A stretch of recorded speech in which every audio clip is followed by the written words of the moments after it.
Fire breaks out on JUTC passenger bus in 3 miles. Hi again and welcome. This is Links 007 TV News Report, and we'll be right back with the details to come.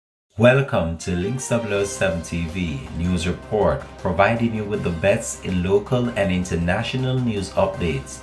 This is a place where you can get the most reliable and informative news information. Links 007 TV News Report. Welcome back and thanks for joining us. This is Links 007 TV News Report.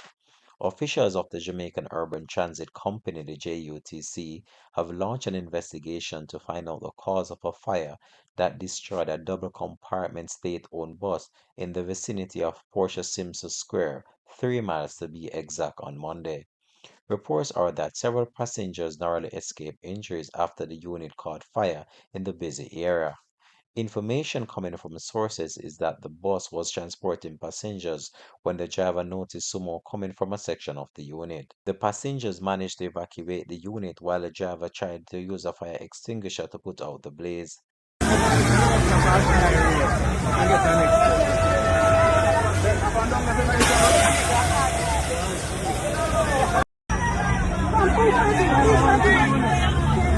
Oh God.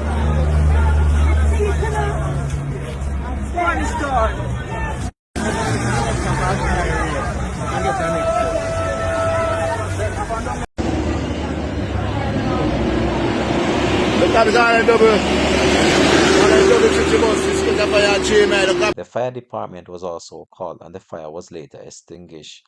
The extent of the damage is not yet known up to the publication of this report. Continuing the news. The Electoral Office of Jamaica, the EOJ, is reminding the public that the current voter ID cards will no longer be valid after December 31, 2021. Effective January 1st, 2022, only the new voter identification card bearing the Electoral Office Commission logo will be valid. However, the EOJ said that electors who do not receive their new ID card before the end of the year may request a temporary identification card or a provisional identification document in the interim. This document may be requested from the EOJ head office or from the EOJ constituency office where the elector is registered. The EOJ said that it has so far printed 850,000 new voter ID cards. Electors are being urged to collect their new identification card at the specific pickup location. The renewal process will continue into 2022 and electors are required to renew to have a valid identification card. This has been Links 007 TV News Report. Thanks for watching.